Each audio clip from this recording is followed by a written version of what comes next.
जब परमाणु बम गिरा तो तसुतोमु यामागुची हिरोशिमा छोड़ने की तैयारी कर रहे थे। उस समय 29 वर्षीय नेवल इंजीनियर अपने एम्प्ला मित्सुबिशी हेवी इंडस्ट्रीज के लिए 3 महीने की लंबी व्यापारिक यात्रा पर थे और अजीब इत्तेफाक था कि 6 अगस्त 1945 को शहर में उनका आखिरी दिन था। उन्होंने और उनके सहयोगियों ने एक नए तेल टैंकर के डिजाइन पर लंबे समय तक काम किया था और वह अंततः अपनी पत्नी हिसाको और अपने नवजात बेटे कात्सुतोशी के पास अपने घर नागासाकी लौट रहे थे। टोक्यो वीकेंड डे की खबर के अनुसार उस सुबह लगभग 8:15 बजे यामागुची आखिरी बार मित्सुबिशी के शिपयार्ड की ओर जा रहे थे जब उन्होंने ऊपर एक विमान के ड्रोन की आवाज सुनी। आकाश में उन्होंने एक अमेरिकी B-29 बॉम्बर को शहर के ऊपर उड़ते और पैराशूट से जुड़ी एक छोटी वस्तु को गिराते देखा। अचानक आसमान में तेज रोशनी फूट पड़ी। बस इतनी ही देर में एक कानफोड़ू बम बज उठा। इसके साथ आई लहर ने यामागुची को जमीन से खींच लिया, उन्हें बवंडर की तरह हवा में घुमाया और पास के आलू के खेत में गिरा दिया। यामागुची ग्राउंड जीरो से 3 किलोमीटर से भी कम दूरी पर थे।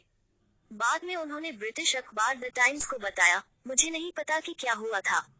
मुझे लगता है कि मैं थोड़ी देर के लिए बेहोश हो गया था। जब मैंने अपनी आंखें खोली तो सब कुछ अंधेरा था और मैं ज्यादा कुछ नहीं देख सका। ये सिनेमा के शुरू होने जैसा था। परमाणु विस्फोट ने सुबह के सूरज को लगभग धुंधला करने के लिए पर्याप्त धूल और मलबा हवा में घोल दिया था। उन्होंने आगे बताया, मैंने हिरोशिमा के आकाश में आग के एक मशरूमनुमा बादल को उठते हुए देखा। ये भयानक था। मेरा चेहरा और बाहें बुरी तरह जल गई थी और दोनों कान के पर्दे फट गए थे। परमाणु हमले के बाद हिरोशिमा व नागासाकी में 4000 डिग्री सेल्सियस की गर्मी पैदा हुई थी। इसके बाद यामागुची मित्सुबिशी शिपयार्ड के बचे हुए हिस्से की ओर बढ़े। वहां उन्हें अपने कलीग अकीरा इवानागा और कुनियोशी सातो मिले। ये दोनों भी विस्फोट से बच गए थे। एक परमाणु हमले के बाद एक बेचैन रात बिताने के बाद वे लोग 7 अगस्त को जागे और रेलवे स्टेशन की ओर चले दिए। उन्होंने सुना था कि ट्रेन किसी तरह अभी भी चल रही थी। शहर के कई पुल टेढ़े मेढ़े मलबे में तब्दील हो गए थे और एक नदी पार करने के लिए यामागुची को शवों की एक परत के बीच तैरने के लिए मजबूर होना पड़ा। स्टेशन पहुंचने पर वह जले हुए और हतप्रभ यात्रियों से भरी एक ट्रेन में चढ़ गए और अपनी नागासाकी की यात्रा पर निकल पड़े। उनकी ट्रेन उन्हें आग, टूटी हुई इमारतों और सड़कों पर जली हुई और पिघली हुई लाशों के भयानक नजारों से होकर ले गई। यामागुची 8 अगस्त को सुबह सुबह नागासाकी पहुंचे और लंगड़ाते हुए अस्पताल पहुंचे। जिस डॉक्टर ने उसका इलाज किया वह उनके ही स्कूल का पूर्व सहपाठी था, लेकिन यामागुची के हाथों और चेहरे पर काले घाव इतने गंभीर थे कि वह व्यक्ति पहले तो उन्हें पहचान ही नहीं पाया। यामागुची अपनी पत्नी और बच्चे के पास लौट आए। जब वह पट्टियों में लिपटा हुआ घर लौटे तो उनकी मां उन्हें भूत समझकर डर गई। बुरी हालत में होने के बावजूद यामागुची ने 9 अगस्त की सुबह खुद को बिस्तर से बाहर निकाला और मित्सुबिशी के नागासाकी कार्यालय में काम के लिए पहुंचे।